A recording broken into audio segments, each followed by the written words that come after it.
السلام عليكم ورحمة الله تعالى وبركاته. مرحبا بكم معنا في هذا الفيديو إن شاء الله. لا تنسوا الاشتراك والإعجاب بالفيديو.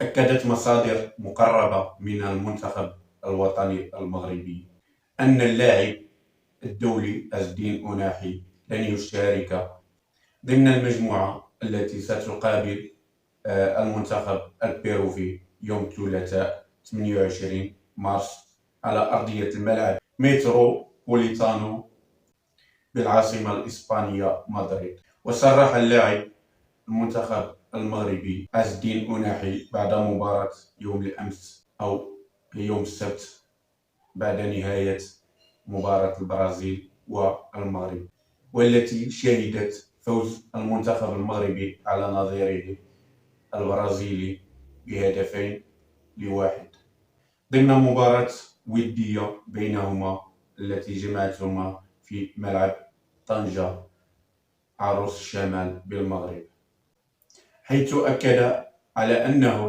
تعرض لكسر على مستوى أصبع رجله اليمنى، وبالتالي سيتعذر على اللاعب وسط الميدان مارسيليا الحضور في هذه المباراة الودية ضد منتخب بيروفي.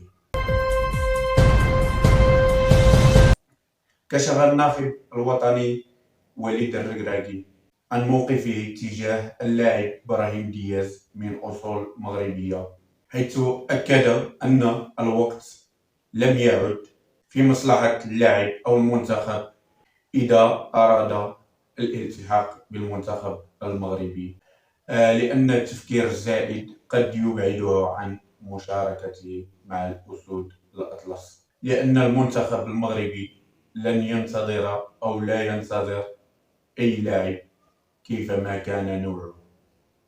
وصرح وليد بهذا الخصوص قائلا في الندوة الصحفية التي سبقت مواجهة المنتخب البرازيلي: إذا ما رأيتم إبراهيم دياز فهذا يعني بأنني أنا لا أريده، وهو لا يريد اللعب مع المنتخب المغربي، لأنه ليس له وقت ولا يجب عليه التفكير في هل سيمثل المغرب أم لا.